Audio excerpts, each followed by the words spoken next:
If equipped, LaneSense uses a forward-looking camera to monitor lane markings and your position within the lane boundaries. To activate the system, push the LaneSense button on the end of the multifunction lever. A LaneSense On message will appear in the instrument cluster display. If both lane markings are detected and you unintentionally drift out of the lane with no turn signal, or if you depart your lane in a direction opposite what you've signaled, LaneSense provides a steering wheel torque warning to remind you of the lane boundaries. For example, if you apply the left turn signal but try to depart the lane to your right.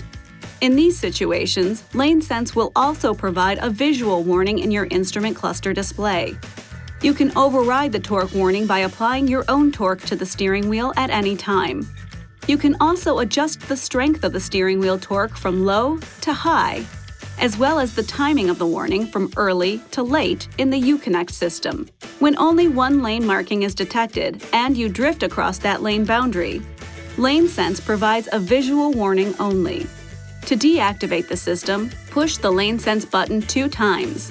LaneSense retains the last system state, on or off between ignition cycles. This video is not intended to take the place of your owner's manual. For complete details and other important safety information, please see your owner's information.